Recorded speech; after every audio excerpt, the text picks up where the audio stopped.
Hi friends, ಎಲ್ಲರೂ ಚೆನ್ನಾಗಿದ್ದೀರಾ ಅಂತ ಅಂದ್ಕೊಳ್ತೀನಿ. ಯುಗಾದಿ ಹಬ್ಬದ ಪ್ರಯುಕ್ತ ನಮ್ಮ ಕಂಪನಿಯಲ್ಲಿ ಸಂಡೇ ಆ್ಯಂಡ್ ಮಂಡೇ ರಜೆ ಇತ್ತು.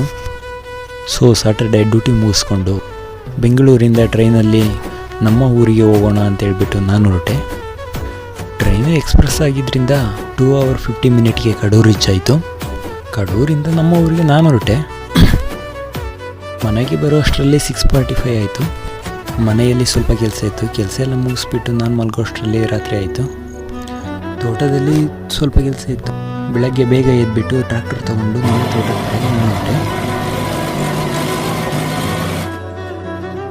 ನಮ್ಮ ತೋಟಕ್ಕೆ ಬಂದ ತಕ್ಷಣ ಬೀಸುವ ತಂಪಾದ ಗಾಳಿ ಹಾಗೂ ನವಿಲಿನ ಓಡಾಟ ಇದೆಲ್ಲ ನೋಡಲಿಕ್ಕೆ ತುಂಬ ಖುಷಿ ಆಗುತ್ತೆ. ಅಲ್ಲಿಂದ ನಾನು ಹೊರಟಿದ್ದೆ ನೆಕ್ಸ್ಟು ನಮ್ಮದು ಇನ್ನೊಂದು ತೋಟಕ್ಕೆ. ನೀವು ನೋಡ್ತಾ ಇರ್ಬೋದು ಜೇನುಹುಳುಗಳ ಪರಾಗಸ್ಪರ್ಶ ಹೇಗಾಗ್ತಾ ಇದೆ ಅಂತೇಳ್ಬಿಟ್ಟು. ಇದರಿಂದ ಬೆಳಗ್ಗೆ ತುಂಬ ಅನುಕೂಲ ಇದೆ. ಇಲ್ಲಿಂದ ನಾನು ಹೊರಟಿದ್ದೆ ನಮ್ಮ ತೋಟದ ಕೆಳಗಡೆ